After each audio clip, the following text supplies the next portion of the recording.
I caught my best friend sleeping with my girlfriend on my birthday, and I didn't fight. I destroyed his career.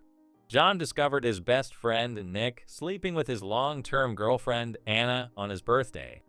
Worse still, Nick mocked John, saying Anna called him useless in bed.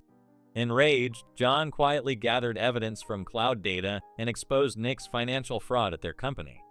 The fallout was catastrophic. Nick lost his job, faced criminal investigation, while Anna lost her reputation, the trust of those around her, and her career. In the end, John found peace and began a new relationship with Evelyn, coincidentally, the girl Nick once secretly loved. The streetlights dimmed on Chicago's bustling streets as I, John, climbed the stairs to my small apartment, clutching a chocolate birthday cake still fragrant with fresh cream. Today was my 35th birthday, and I'd pictured a quiet evening with Anna, my girlfriend of 4 years, filled with candlelight and our shared laughter.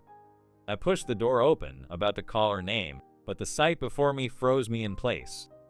On the bed where Anna and I had cuddled every night, Nick, my best friend since college, was entangled with her, both of them naked. The cake slipped from my hands, shattering on the wooden floor, and it felt like my entire world shattered with it.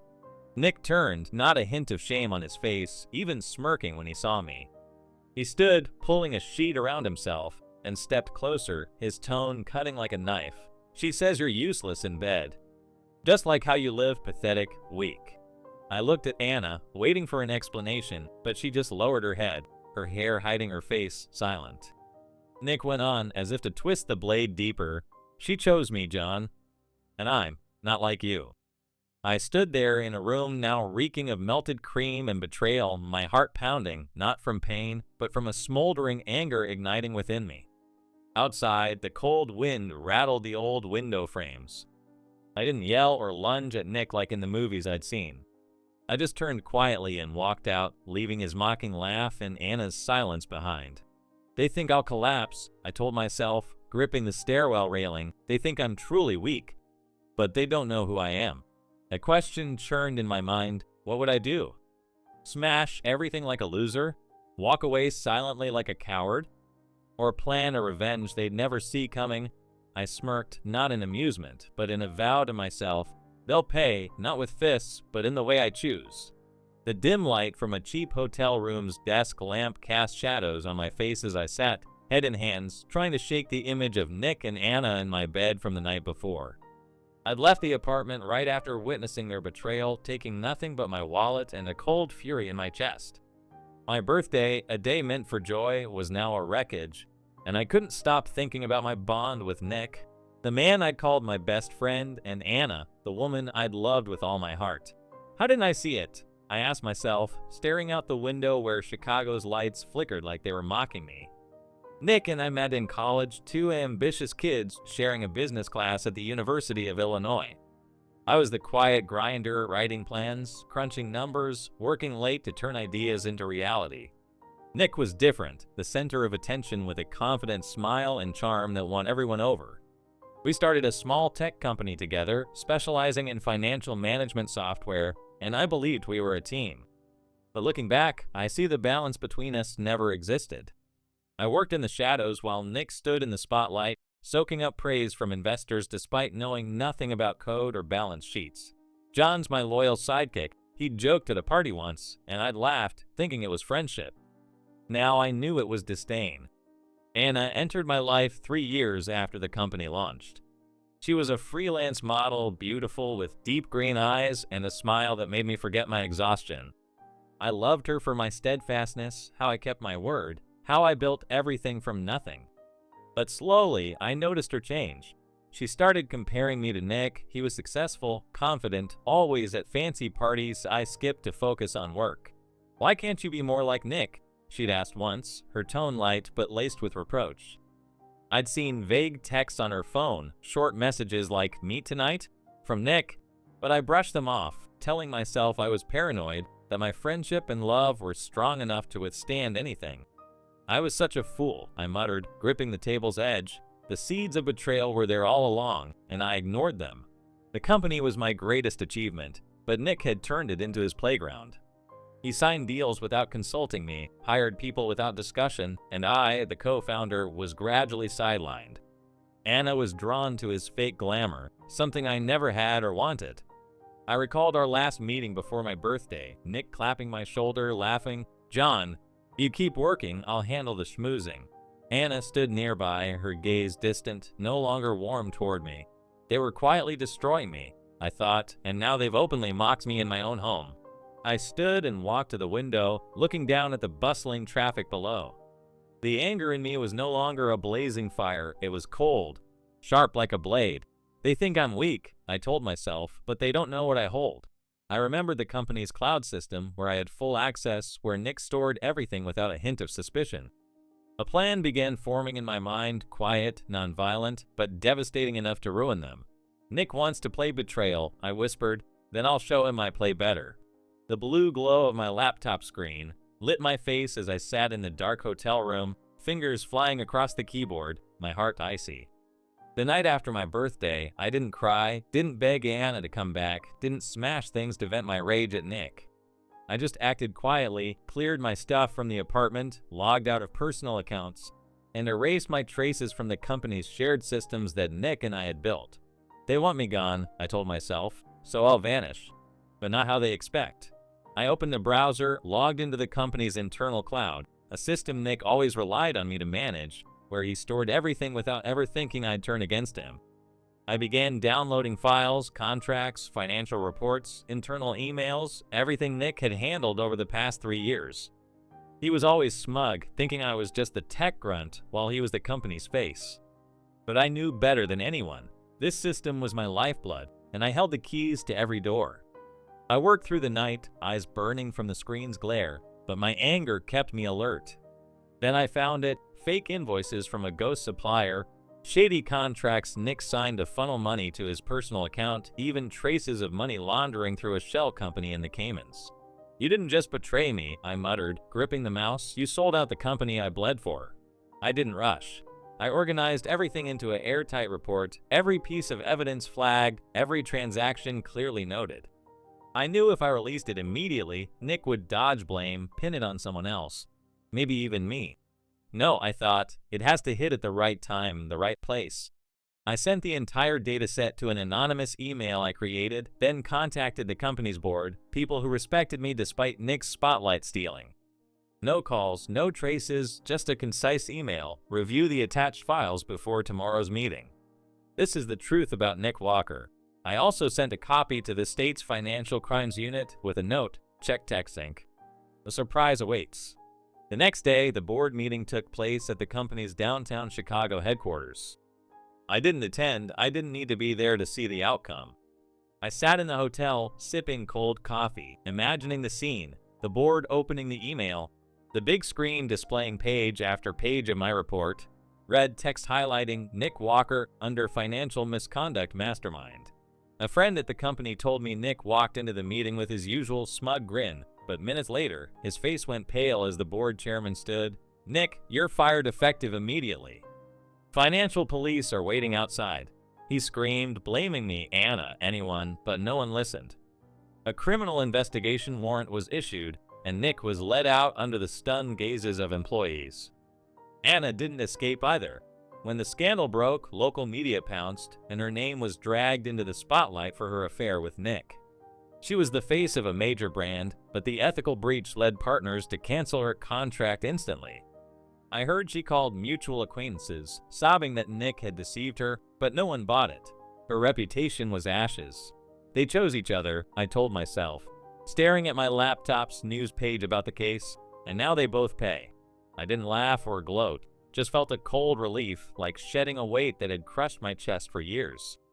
The pale light of Chicago's gray sky filtered through the hotel window as I sat in an armchair, flipping through the morning's local paper, its bold headline screaming, "Nick Walker, TechSync co-founder, caught in financial scandal." I read every line. How the press described his fall from a rising entrepreneur to a textbook case of greed and betrayal. The front page photo showed Nick being led from the company's headquarters, hands cuffed, face ashen under reporters' flashing cameras. I set the paper down, sipped cold coffee, not smiling, not gloating, just feeling a hollow chill, like I'd ended a battle I never wanted to fight. "You picked the wrong enemy, Nick," I whispered, gazing at the traffic below, "and now you've lost everything." The scandal didn't stop with Nick. Anna was swept into the media storm as tabloids dug into her affair with him. One online article read, "Anna Hayes, famed model, embroiled in ethical scandal for cheating with fraudster Nick Walker." I heard she tried calling me, leaving dozens of voicemails on a phone I'd blocked since my birthday. One message slipped through before I locked it down. "John, Nick tricked me. You have to believe me." I read it, gripping the phone, then replied briefly via a burner number. I don't take calls from the past. I hit send, deleted the number, my heart no longer open to her lies or late apologies. Anna's biggest ad client, a cosmetics brand, canceled her contract immediately, and she lost her coveted brand ambassador role she'd flaunted across social media. Nick's fall was worse than I'd imagined. After his firing, financial police raided his office and home, uncovering more evidence of shady deals, millions funneled through offshore accounts, money he'd siphoned from the company for luxury cars and a downtown penthouse. A former employee quoted him screaming as he was led away, "John's behind this. He's jealous of me." But no one believed him. The board had seen my report, and investigators confirmed it all. Nick was the mastermind, and I was just the whistleblower. He was detained awaiting trial, his lawyer refusing comment as reporters swarmed. From the top to the bottom, I thought, "You dug your own grave, Nick." Anna was no longer a rising star. A mutual acquaintance said she showed up at a small cafe. Hair messy, no trace of her glamorous makeup, trying to apologize to old friends but meeting only cold stares. She slept with Nick to climb higher. Someone posted online. Now they've both fallen. I didn't care about her anymore. Anna chose Nick, chose his fake allure, and now faced the consequences. No reputation, no trust, no career she'd spent her life building. Sitting with the paper, I felt a fleeting regret for the old days, but it vanished when I recalled Nick's words. "She says you're useless in bed." "No," I told myself, "you're the useless one, Nick." Then something unexpected happened, a twist I hadn't planned. I was invited to a charity fundraiser for orphan kids in Chicago's suburbs, an event I agreed to attend to escape the recent darkness. I stood in a corner, holding a glass of wine, watching the crowd when Evelyn approached, a woman with soft, wavy brown hair and bright, lively eyes. She introduced herself as the event organizer, thanked me for coming, and we started talking. Her voice was warm, unpretentious, but instantly captivating. Then she laughed, sharing an old story. "You know, Nick Walker hit on me back in college. He thought I'd fall for his flashy charm, but I turned him down. I always go for someone who quietly makes big things happen like you." I froze, not from shock, but from a strange satisfaction rising inside me. Evelyn, the woman Nick had secretly pined for, mentioned in his drunken boasts, was standing here, looking at me with genuine eyes. He'd lose it if he knew, I thought, smirking for the first time in days. We kept talking, and as the night ended, she handed me her card. "Call me if you're up for coffee." I nodded, my heart lighter than ever, not from revenge, but from a new door opening. Early sunlight slipped through Chicago's skyscrapers, casting rays on the street where I, John, stood before Texing's headquarters, now transformed, free of Nick's shadow and the chaotic past. Dressed in a sharp black suit, holding a hot coffee from a nearby shop, I stepped into the lobby with a mix of unfamiliarity and pride. A week after the scandal, the board summoned me, not to question, but to appoint me as the new CEO of the company I'd co-founded. "John, you didn't just save Texing from collapse," the chairman said at the meeting, his voice warm. "You're the only one we trust to lead it forward." I nodded, saying little, but inside I knew this wasn't just a reward, it was justice, the fruit of years I'd toiled unnoticed. I moved to a new apartment downtown, far from the old one steeped in painful memories of Anna and Nick. It was smaller but bright, with large windows overlooking the shimmering Chicago River under the sun. I brought little, just some books, my laptop, and an old college photo of myself before Nick entered my life. I don't need the past anymore, I told myself, standing on the balcony, breathing the fresh air of a new day. Work at TechSync became my life's core. I rebuilt the team, fixed the financial systems Nick had wrecked, and signed new deals with partners who'd left. Employees looked at me differently, no longer Nick's sidekick, but the leader who steered the company through the storm. Evelyn became an unexpected but wonderful part of my life. After the fundraiser, I called her, and we met at a small cafe near Millennium Park. She wore a white sweater, her hair loose, her warm smile erasing the gloom of recent days. We talked for hours about work, dreams, even Nick. He thought I'd fall for his shiny car, she said, chuckling, but I saw through his emptiness. You, John, have something real, quiet strength without the need to flaunt it.